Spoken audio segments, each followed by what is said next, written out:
So I'm now been progressive. Okay, my first question is just like clarification. Did you say that the link to the Iraq oil diss ad was predicated off of something that we said on healthcare about lowering oil prices? Yeah, you made an argument that you would lower oil prices through your plan, and that would help the economy. So like that was an argument about why you solve our. Are you talking about the economy that? Are you talking about the argument that the oil peak will destroy the economy, or the argument that solar power can create jobs?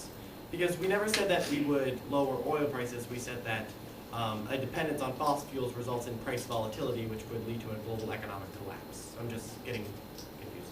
Okay, well I wrote down what I had in my notes was that you said that you would lower oil prices and that would help the economy. Okay, that's. We also provide several other pieces of evidence saying that the alternative energy incentives would lower the price of oil because of investor perception and producer perception in the oil industry. Okay, that's cool. Let's talk about the 50-state counter plan for a second.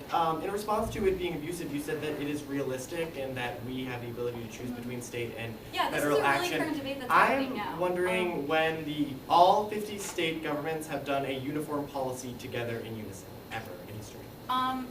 This piece of evidence that I read is talking about the Uniform Child Custody Jurisdiction Act that all of the states adopted because the Supreme Court.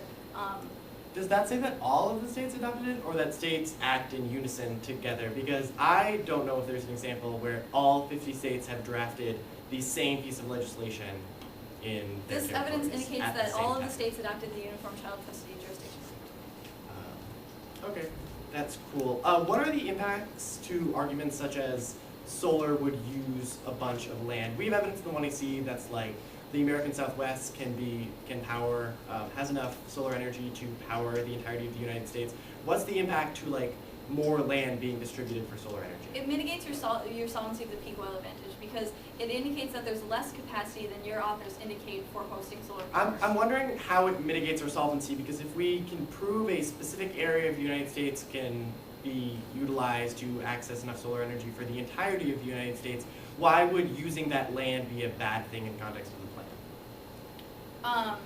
Well, our argument is that we're contesting your claim that there's enough land. Our evidence says that solar power is very inefficient and thus needs to be spread over a larger area and the panels need to be larger, and that takes up more land. So your argument is just that solar should be spread in more areas?